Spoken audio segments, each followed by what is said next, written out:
the head coach for the Crimson Tide, Avery Johnson. Good morning, Coach. How you doing? Good morning. Good morning. How you doing this morning? Great. You doing good? Good.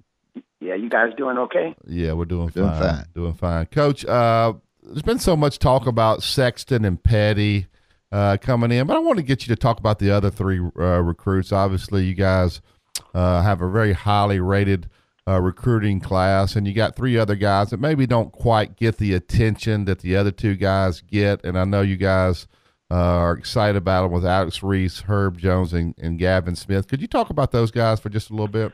Yeah, and Barry, even before I talk about those guys, let me just say something. This recruiting class that we have coming in, obviously, it's a pretty highly rated class. They're all good kids. They got outstanding families, and, they're doing good in school, and we think they're going to be a great addition to the community.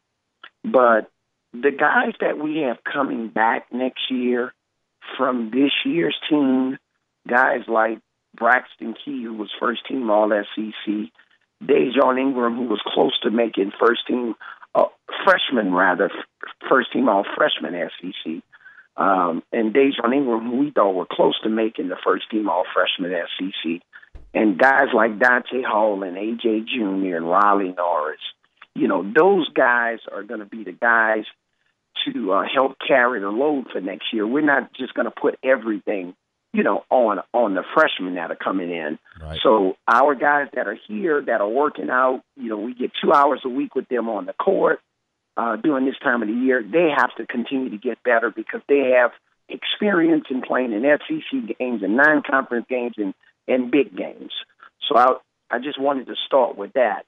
And I appreciate you asking about the other three guys, Herb, Galen, and Alex, because sometimes they get lost in the conversation because maybe they're not McDonald's All-American or they're not going to play in the Jordan brand game like our two guys in Petty and Sexton. But Herb Jones is a guy, Barry, because of all of your years of coaching and Coach Wimp's years of having his great teams here at Alabama, you would love a guy like Herb Jones. He's 6'7", 6'8" rather.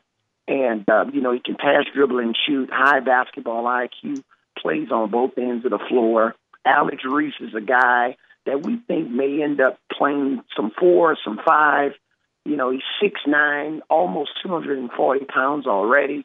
And as you saw in the national championship game, they had big guys inside that had some meat on the bones. And Galen Smith's a 6'9.5", 6'10" center that has a high motor that we think can play both the 4 and the 5 position also.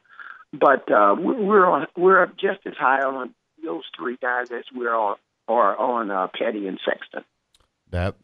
Well, I think that people don't realize that coaching basketball is a numbers game. You have to look at your numbers. Back when I first started, we had plenty of scholarships because we had freshman teams. And then until I got the job myself, we didn't. But Avery goes through a numbers game. Doesn't make any difference to me who goes or who leaves. It's none of my business. But I think it's important that people understand that, and that as he goes back out, he has to have the scholarships available to recruit new players. You might want to comment on that, Avery. You're right about that, Coach. And when you're putting together a team and you're trying to build something and build a program, obviously, there are going to be guys that graduate, and then there are going to be situations where guys transfer, and that's their decision. We try to do the best that we can do in helping these guys grow into manhood, helping them get better on the court. We want them all to stay academically strong because we want to have an environment of, sustainable academic success with our players. But, when guys transfer or when a kid like Michael Kessens graduates last year and decides to transfer, or, Nick King's going to graduate this year and wants to go play somewhere else for a year, you wish those guys well. And then Sure. You look at your available scholarships. And now when we go out on the recruiting trail at the end of the month, we know what we have for 2018, and we're planning for 2019. it's a pretty systematic approach so that we can make sure we don't back ourselves into a corner. Sure. We're talking with Coach Avery Johnson. Coach, I think you kind of you got here. You were here a year. Now this is your second year, and I think sometimes it takes 2 complete years to really kind of get a grasp of the university, the program, what direction you need to go, where do you need to recruit. You obviously know more after year 2 than you do year 1. We're heading into year 3 now. What have you learned about this job and about this university that you'll be able to take into year 3 with you that will help this team improve some? Barry, that's a great question. First of all, about the university, it's just a great place. It's a great place to raise a family if you have young kids. In Tuscaloosa, the campus is unbelievable. It's just a great town, and we're an hour away from Birmingham, which I think is a beautiful city, and if you want to go to the even bigger city, obviously you can go to Atlanta, and you're close to Atlanta. So I think from a recruiting standpoint, here in Alabama, the states that connect to Alabama, I think, is fertile ground for recruiting. So yes, we want to do what Coach Wimp did. I think that's a great formula. Have kids from in-state, but also go grab some of the better players out of Mississippi and Georgia and Tennessee and Florida. And I think you can have great recruiting class and really good teams for the next 5, 10, 15 years if you do it right. So I think there are kids right here in our footprint. We saw it in guys like Derek McKee and Antonio McDyess and Jim Farmer and, a lot of those guys. So I think that formula that Coach Wimp utilized when he was coaching, I think that's still relevant today. But I just think Alabama is a great place. I'm only from 4 hours away in New Orleans, and I've learned a lot about SEC basketball and getting to know the coaches and, some of the teams and their style of play, the refereeing, and, in college basketball compared to the NBA. So it's been a pretty good learning curve. The referee. I'm not going to ask you to give your schedule, because giving your basketball schedule you don't. But I want our fans to understand that getting a non-conference basketball schedule at Alabama is not easy, and I want them to understand that you got to play some teams that you need to play in order to qualify. But it's not an easy job. I was a schedule nut. I was so careful about what we did. I know you're playing Texas certainly, and that's good. But I guess the question would be: are you continuing to try to formulate the kind of schedule that you need? And let me say this: it's not easy to do. You're right, Coach Wimp. Even this past season, or I'll go back to year 1. We scheduled a home and home with Oregon. And, looking at where Oregon was projected, we thought, one, that would be a great game to play in Birmingham, because you still have 2 schools that were a little bit more known for football than basketball here recently, just in the last, at least 3 to 5 years. So we thought that would help bring out a great crowd in Birmingham, and it did, and it was an unbelievable game. But in terms of the return game, I thought, going to Oregon, which was a tough place to play, far away, it could be a great bonding moment for our team. And I thought if we could play well there, that would give us some confidence going into FTC play, where we, would play some tough games on the road. And it actually worked for us, because, we were right there at the end in Oregon, right down the stretch, last 2 minutes of the game, we were in the game, played a hard-nosed game. Unfortunately, we lost, but I thought that did something for our team, and that catapulted us to, playing pretty good, becoming a pretty good road team during SEC play. Yeah. So we just have to become a better home team. But scheduling is significantly important. Coach in Houston and all of the guys on our staff and our coaching staff, and now that we have John Pelfrey, who has a lot of experience there, we all, work on it together. But yes, I'm in there digging every day, looking at our schedule. Obviously, I can't talk about any of the games that we scheduled yet, but you'll be hearing a lot more about it during the summer. I don't know if you can comment on this. I saw this from Cecil, and it may have just. Are you guys looking to maybe take a trip in August to Canada or somewhere where you can get these guys together, take them out, practice, go play a few games? Can you comment on that, Coach? Yes, I can comment on that, Barry. Yes, every 4 years you can take a foreign trip. And I think 4 years ago they went to either Italy or France. But we're looking to take a foreign trip again in August. And the plan is for us to go up to Canada. We'll float in between Toronto, Ottawa, and Montreal.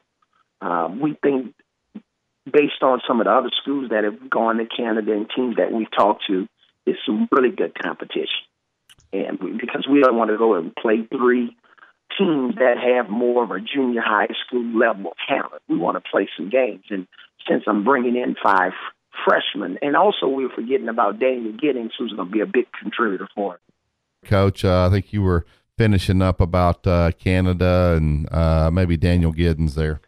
Yeah, we're talking about Daniel Giddings, who redshirted for us this year. He came to us from Big Ten school, and he's put on about 20 pounds of muscle, and he's looking great. So he's a guy that gets sometimes lost in the conversation with the other 5 freshmen we have coming in. But yes, we're going to play in Canada second week in August, three games in Canada. But also I'm excited about the practice time, Barry. That's what I love about college basketball, the times that you can get out there and practice and work on the fundamentals. So we'll have about, 5 or 10 practices prior to going to play in that game in Canada, so we're excited about that. Yeah, we took that trip when I was at South Carolina. It's the first time I'd been to Montreal and Toronto, and I was blown away at how nice those cities are, and what a great experience that was, taking a team over there in August. And also just the experience, the cultural experience, because, obviously, kids, everybody, when they come to college, they all want to go to the NBA, but we know everybody can't make it to the NBA. But the main thing is for the kids that don't have that type of high-level talent, coming to school, getting your education, graduating from university, but also all of these experiences, like going on a foreign trip, we think can help them in their development. Yep, that. I don't really have anything else. I appreciate you being on and the job that you've done. I think you really, been out in the public a great deal, and I know the basketball fans appreciate it, and I wish you well. I'll visit with you sometime during the summer. Coach, I do want to ask you one thing about the new athletic director, Greg Byrne. I think he comes maybe from a little bit more of a basketball mindset maybe than some of the past. He's been in Arizona, and the basketball is big there. How is your talks with him going about ways to improve this program, maybe the home court advantage, some things that can do? I think you got an AD there that's pro basketball for sure. Yeah, excited about Greg. Had a chance to spend, quite a bit of time with Greg, just meeting with him in his office and, explaining kind of what our vision is and wanting to lean on him and pick his brain about the experiences he had at Arizona, and he loves basketball, which is great. He's going to be a tremendous AD, and he's can't be biased towards one sport, but because he had so much success with Sean Miller and the basketball program at Arizona, I'm sure, based on talking to him, that's the type of success that he wants to have here at Alabama, in basketball. We have some issues in terms of our home court, and that's something that we're consistently talking about, how to improve our home court attendance, especially when we have sellouts that are recorded as sellouts, but maybe we only have 7,000 or 8,000 fans in the building. And we're talking about how to improve the entertainment at the games. And, as a team, we have to perform better at home. When you play the way we played on the road this year, we have to find a way to win more games at home. We had some games that we should have won at home, and I know it's woulda, coulda, shoulda, but if we played the way we played in the SEC tournament against South Carolina and Mississippi State, and even going down the wire against Kentucky consistently at home, we would have won more games. So I just think as a coaching staff, specifically me, I have to do a better job of getting our team ready to play at home. But Greg's done a great job in terms of coming in with some great ideas on how we can continue to grow the team and improve the program. And I'm curious to see what's going to be next in terms of Coleman Coliseum. Well, Coach, we appreciate it very much. Sorry for that little hiccup we had there losing you, but you know how this weather can get in Alabama. It can get brutal, so be safe out there. Well, thanks for having me on, and really enjoyed talking to you guys. And Wimp, we love when you're around our team and talking to our guys. And thanks again for joining us on that road trip at Texas A&M. I enjoyed it a great deal. I appreciate you having me. Okay, anytime. All right, thanks, guys.